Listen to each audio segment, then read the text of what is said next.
नमस्ते दोस्तों, स्वागत है आपका हमारे चैनल पर। और आज हम बात करेंगे एक ऐसे मुद्दे पर जो पूरी दुनिया को प्रभावित करता है। जी हाँ, हम बात करेंगे अमेरिका के दोगलेपन की। कैसे यह देश आतंकवाद को बढ़ावा देता है, कैसे ये पाकिस्तान को फंडिंग करता है और अब कैसे ये भारत और पाकिस्तान के बीच मध्यस्थ बनकर युद्ध विराम का क्रेडिट ले रहा है। तो चलिए इस सच्चाई को गहराई से समझते हैं। और अगर आपको हमारा कंटेंट पसंद आए तो लाइक, शेयर और सब्सक्राइब करना ना भूलें। अमेरिका और आतंकवाद का समर्थन। दोस्तों, सबसे पहले हम बात करते हैं अमेरिका के आतंकवाद के समर्थन की। ये कोई नई बात नहीं है। सालों से अमेरिका उन देशों और संगठनों को समर्थन देते आया है जो आतंकवाद को बढ़ावा देते हैं। 1980 के दशक में जब सोवियत संघ अफगानिस्तान में था, तब अमेरिका ने मुजाहिदीन को हथियार और पैसा दिया। इन्हीं मुजाहिदीन से आगे चलकर तालिबान और अलकायदा जैसे संगठन बने। और सिर्फ अफगानिस्तान ही नहीं, अमेरिका ने दुनिया के कई हिस्सों में आतंकवादी संगठनों को अप्रत्यक्ष रूप से मदद की है। वो चाहे सीरिया में विद्रोहियों को हथियार देना हो या फिर इराक में अस्थिरता पैदा करना। अमेरिका का मकसद हमेशा अपने भू राजनीतिक हितों को पूरा करना रहा है, चाहे इसके लिए कितनी ही तबाही क्यों ना हो। लेकिन सवाल यह है कि क्या अमेरिका वाकई आतंकवाद के खिलाफ है जैसा कि वह दावा करता है, या ये सिर्फ एक दिखावा है। पाकिस्तान को फंडिंग। अब बात करते हैं पाकिस्तान को दी जाने वाली अमेरिकी फंडिंग की। यह कोई रहस्य नहीं है कि पाकिस्तान आतंकवाद का गढ़ रहा है। लश्कर ए तैयब, जैसे मोहम्मद जैसे संगठन जो भारत में आतंकवादी हमले करते हैं, वो पाकिस्तान से ऑपरेट करते हैं। लेकिन चौंकाने वाली बात यह है कि अमेरिका ने सालों तक पाकिस्तान को अरबों डॉलर की मदद की है। 2001 के बाद जब अमेरिका ने वॉर एंड टेरर शुरू किया, तब से लेकर 2010 तक अमेरिका ने पाकिस्तान को लगभग 20 बिलियन डॉलर की सहायता दी है। ये पैसे कहाँ गए? क्या ये आतंकवाद के खिलाफ लड़े गए? नहीं। पाकिस्तान के पूर्व राष्ट्रपति परवेज मुशर्रफ ने खुद स्वीकार किया है कि यह पैसे का इस्तेमाल भारत के खिलाफ हथियार जमा करने में किया गया है।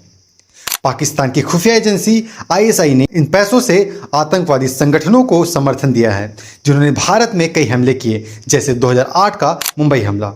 और अमेरिका को ये सब पता था, फिर भी उसने पाकिस्तान को फंडिंग जारी रखी। क्यों? क्योंकि अमेरिका को पाकिस्तान की ज़रूरत थी अफगानिस्तान में अपने हितों को पूरा करने के लिए। यह है अमेरिका का दोगलापन। भारत पाकिस्तान के बीच मध्यस्थता। अब आते हैं हाल के घटनाक्रम पर। अप्रैल 2025 में जम्मू कश्मीर के पहलगाम में एक भयानक आतंकवादी हमला हुआ, जिसमें 26 लोग मारे गए। भारत ने इसके लिए पाकिस्तान को जिम्मेदार ठहराया, क्योंकि हमले में शामिल आतंकवादी पाकिस्तानी थे। इसके बाद दोनों देशों के बीच तनाव बढ़ा। पाकिस्तान ने LOC पर सीज फायर का उल्लंघन किया और भारत ने जवाबी कार्रवाई की।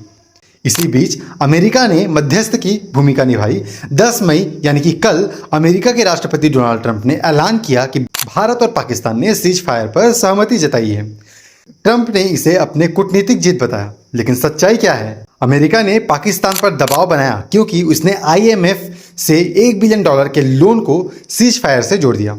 ये कोई शांति की पहल नहीं थी, बल्कि एक सौदा था। और भारत ने हमेशा कहा है कि वो आतंकवाद के खिलाफ जीरो टॉलरेंस की नीति अपनाता है। फिर भी अमेरिका ने इस सीज फायर का पूरा क्रेडिट ले लिया, जैसा कि भारत और पाकिस्तान बिना अमेरिका के कुछ कर ही नहीं सकता। अमेरिका का दोगलापन और उसका असली मकसद। दोस्तों, ये सारी घटनाएं अमेरिका के दोगले चरित्र को उजागर करती है।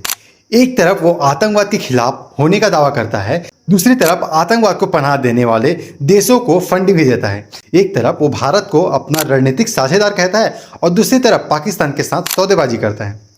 अमेरिका का असली मकसद क्या है? वो विश्व में अपनी बादशाहत कायम रखना चाहता है, चाहे इसके लिए उसे आतंकवादियों से हाथ ही क्यों न मिलाना पड़े या फिर दो देशों को आपस में लड़वाना पड़े। अमेरिका ने हमेशा अपने हितों को प्राथमिकता दी है, चाहे उसका परिणाम कितना भी विनाशकारी क्यों ना हो। तो दोस्तों, ये थी अमेरिका की दोगलेपन की कहानी। और यहीं पे एक चीज़ मैं ऐड करना चाहूँगा।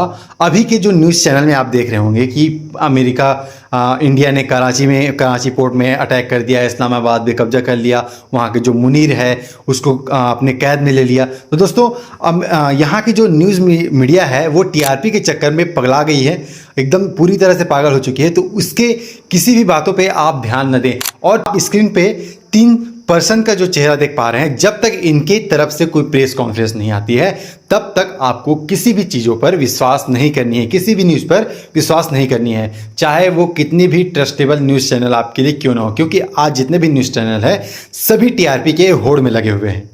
तो दोस्तों ये एक छोटी सी मैसेज मेरे तरफ से थी। तो हमें ये समझना होगा कि भारत एक मजबूत और आत्मनिर्भर देश है। हमें किसी बाहरी ताकत की जरूरत नहीं है जो हमें बताए कि हमें क्या करना है। हमें अपने सैनिकों, अपनी नीतियों और अपनी एकता पर भरोसा है। आइए हम सब मिलकर आतंकवाद के खिलाफ एकजुट हों और भारत को मजबूत बनाएं। अगर आपको ये वीडियो पसंद आया तो लाइक करें, शेयर करें और चैनल को सब्सक्राइब करें और कमेंट में बताएं कि आप इस मुद्दे पर क्या सोचते हैं। जय हिंद।